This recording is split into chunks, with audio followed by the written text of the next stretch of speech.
Who ready to get slapped by?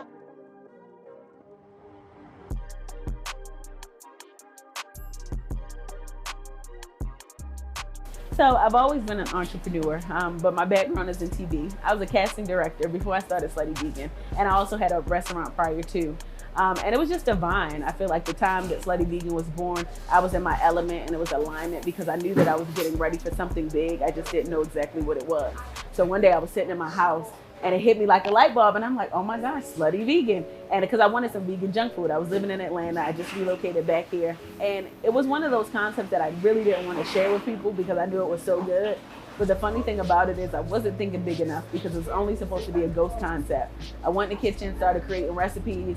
I applied to be in a commercial space and literally people would start ordering their food via DM and picking it up at the restaurant. And that literally spiraled out of control because in the next few weeks, we had hundreds of people standing outside DMing us, trying to get the food. So much so that we got kicked out of that facility. But it was a blessing in disguise because it really pushed us to get a food truck, to learn how to use a food truck, and to start operating a food truck around the city. So it's just a blessing how much the business has grown from day one. It was just a thought, just an idea, just to be a ghost concept, and that was one of the biggest brands in the country.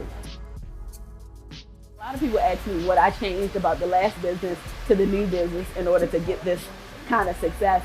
And I don't think that I physically changed anything. It was God. It was in my destiny to really move how I moved. And all of this was divine.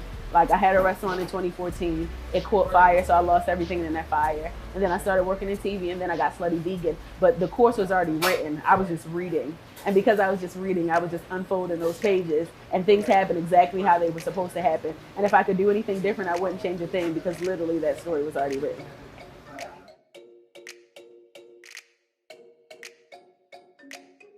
The first celebrity that we had at Slutty Vegan was an Instagram blogger. His name was Shaw Santiago.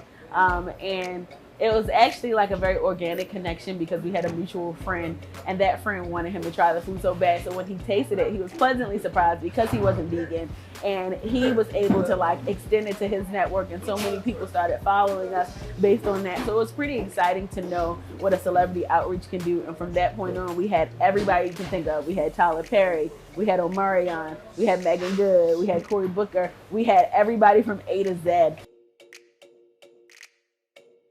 The lines at Slutty Vegan are crazy. It's so many people that come to the restaurant. People come from all over the world.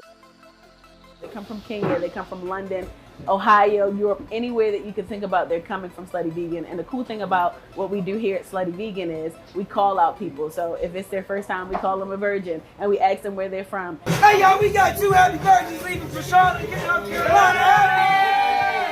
And to see so many people who have heard about our brand from across the country shows us that 1, we're doing something right, and 2, we're helping people to reimagine food, and that really makes us feel good. The hardest part is making sure that you maintain the standard that was set in the beginning that made the business as popular as it is right now. I think it's important to maintain and exceed that standard every single time you open the doors to Slutty Vegan, right? And if you don't do that, if you drop that ball, then it reflects. It reflects on the employees, it reflects on the customers, and it reflects on the overall experience. So it gets hard. It's not easy to do the same thing over and over again, but repetition creates perfection. So we just strive to do that every single day so that we continue to grow and get better. 2 celebrities that I would want to walk through the door, it would be Beyonce and Oprah. Beyonce, because I know that the minute Beyonce pops a burger in her mouth, it's a wrap, and Slutty Vegan is gonna have to go public.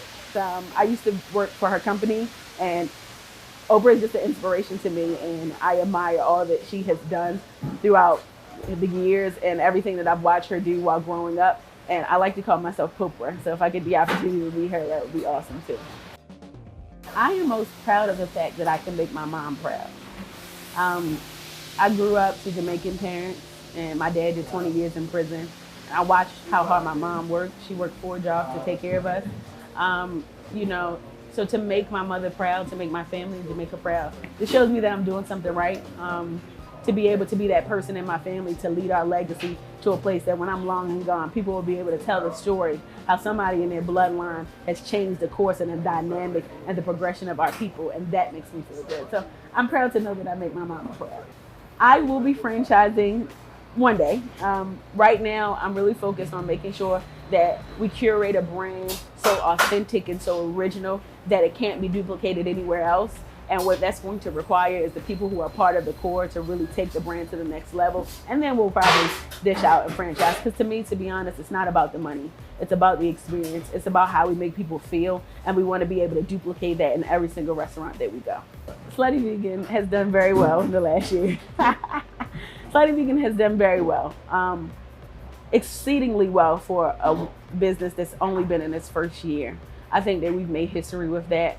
We've recreated a rule book and created our own language. So many times people in business think that you have to go a traditional route to be successful, and in the first 5 years, businesses don't do well. And that's completely untrue, because what we've done in a year, most businesses couldn't have done in 10 years. So we're humbled and we're blessed about that. Was my political answer. But just to add a couple M's to it, but we've done well. And you know, God is so good. The restaurant industry is a very expensive business, so money in, money out. Slutty Vegan.